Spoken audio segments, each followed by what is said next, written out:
Hey everyone, we are here at the US Open, and with US Open hardcourt season comes all new rackets, and that is the case here. We have this new limited edition colorway change, whatever you want to call it.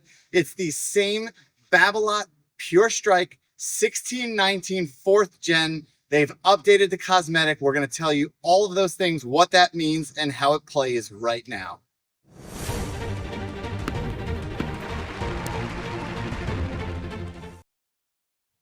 For this play test, we decided to go with that legendary string from Babolat, the RPM Blast. It is a shaped and sided polyester that was going to give more spin for this open 16 pattern while still maintaining the control of that firmer polyester feel. So we decided to do that at 53 pounds to give it still some spinnier nature without making it too firm and too tough, giving it a great ride for control and spin. Updating its look with a stealthy carbon gray, Babolat re-releases the Pure Strike 1619 for 2025. All of the specs remain the same, with a head size of 98 square inches and an unstrung weight of 305 grams, equaling 10.8 ounces. The swing weight is 332, putting the balance point at the 13-inch mark, making it 4 points headlight on this standard length 27-inch frame. It has a variable beam of 21 by 23 by 21 millimeters and a softer RA of 63. The string pattern, as you can guess from the name, is 16 mains and 19 crosses, and the available grip sizes are 1/8 all the way to 1/2. Stock grip is Babolat Syntec Team, which is a little bit thinner with more feel for this frame, and that new carbon gray with fluo red accents exist on this beautiful racket finish.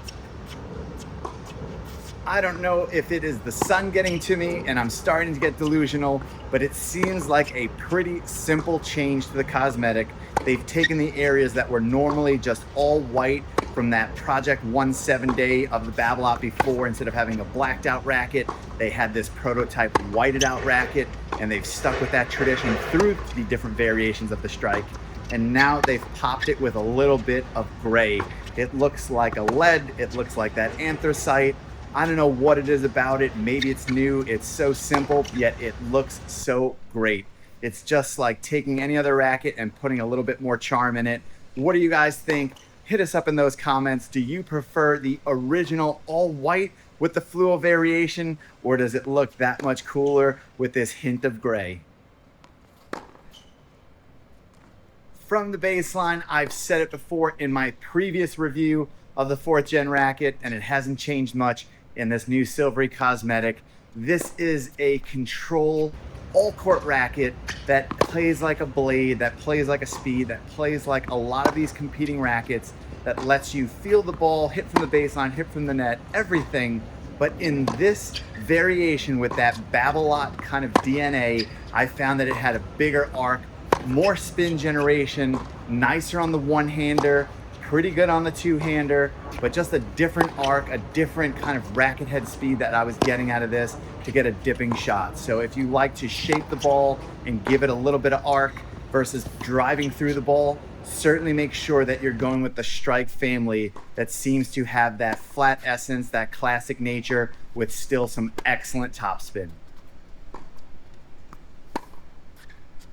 In the video, you're going to see me hitting some slices and really carving the ball, and I thought that this is an undervalued part of the Strike family. I mentioned it a bit at the baseline of how you get that arc, how you get the shape, but the same holds true for a slice where it's just a bit more buttery. It glides right through the air and it seems effortless. So if you knife it well, whether it be from the baseline, even at net, a pitch shot, a slice, whatever the case is, I think the ball carries a little bit more just on how the Strike racket is made compared to some of these other thinner beam options.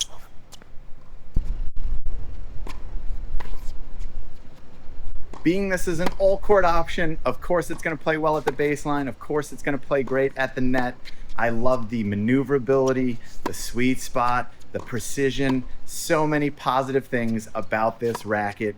If you like to command all areas of the court and you're not just staying back at the baseline, make sure you check out the Strike family. So if you are a heavy baseliner, go Pure Drive, go Pure Arrow. If you come to the net, you gotta go with the Strike. I loved how I had total control at the net as well as the baseline, making this an all-around, a good rounded weapon.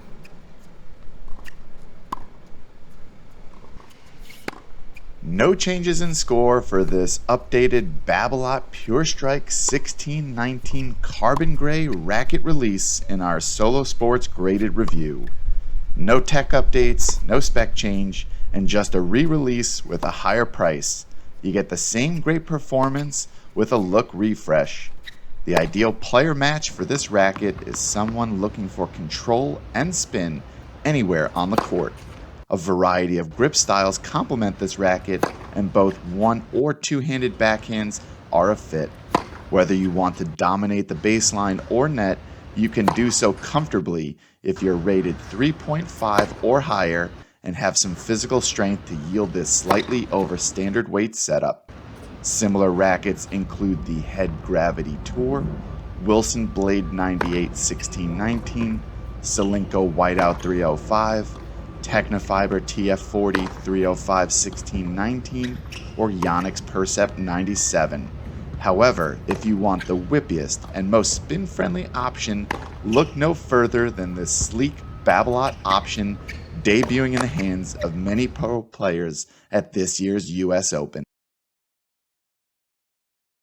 Sometimes equipment can be confusing, but we are here to explain it for you. So feel free to hit us up in those comments below where we can explain what racket's good for you, why they're shifting colors, what's coming out, and so much more.